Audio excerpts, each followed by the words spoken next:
Bashar al Assad is by most accounts often pleasant, even charming on the outside. It's when he's out of sight, making critical decisions with those closest to him, that he acts with cold, brutal calculation.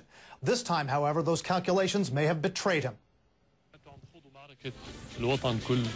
Bashar al-Assad, some analysts say, may have badly misread the signals, believed it when his cronies told him President Obama wouldn't enforce his red line on chemical weapons.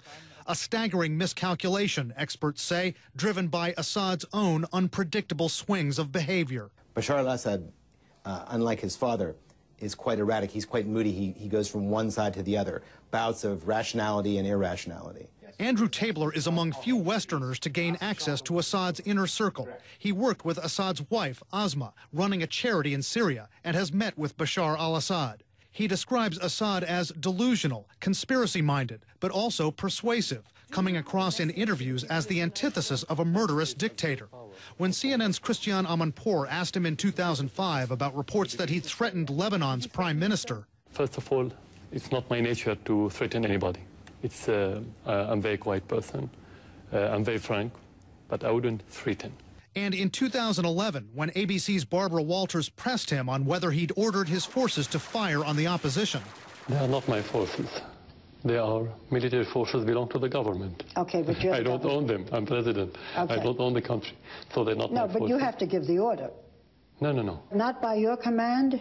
No, no, no. We don't have, no one's command.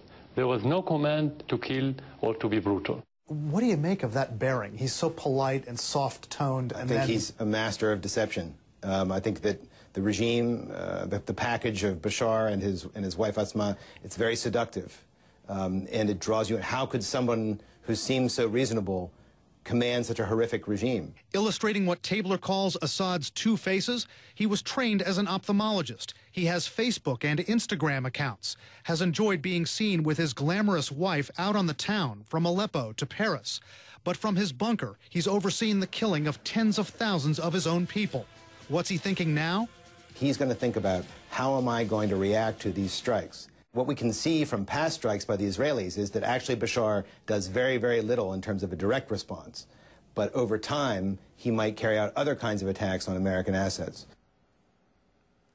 That means the militant group Hezbollah, a key ally of al-Assad's, considered a terrorist group in the West, might carry out some kind of asymmetrical attack on American interests. Al-Assad is likely talking to them about a response to the American strikes, the possible American strikes, right now, experts say, along with his other close friend, Iran.